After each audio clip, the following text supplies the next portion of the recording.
mau minum air jeruk nipis.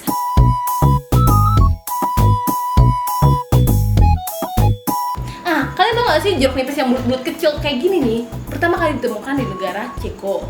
Dulu ada seorang petani yang namanya Niko. Dia itu sedih gitu karena dia gak punya apa-apa di hidupnya. Dia gak punya kesenangan, dia gak punya teman, dia gak punya keluarga. Akhirnya dia cuma punya biji. Dia gak tahu tuh biji apaan. Ditanam, jeder. Tumbuhlah jeruk nipis ini. Dan lo harus tahu jeruk nipis ini adalah jeruk yang kenapa bisa asam? Ya ini karena jeruk yang berasal dari kesedihan si Niko itu. Fungsi dari jeruk nipisnya sendiri adalah menghilangkan batuk yang suaranya kayak orang serak-serak gitu. Nah, coba deh minum perasaan jeruk nipis ini. Langsung aja kita potong jeruk nipisnya. Potongnya kecil-kecil aja soalnya biar bisa diperas.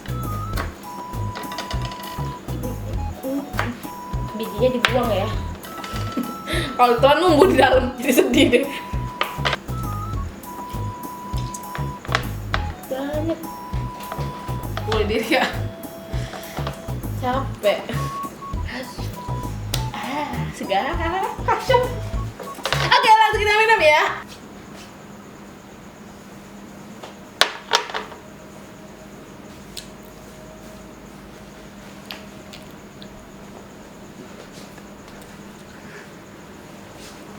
Gue berasa orang bawah sebenarnya.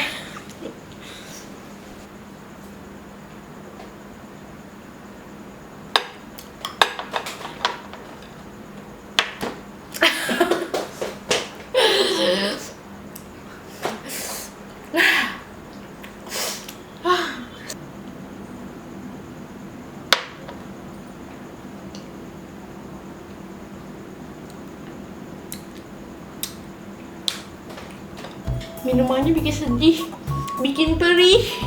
Ini masih bisa loh buat dimakan. Sedih banget sih. Aduh.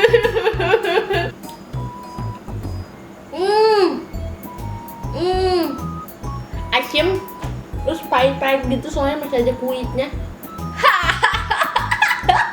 Karena kita tadi udah minum yang enak-enak, seger-seger, bikin melek mata.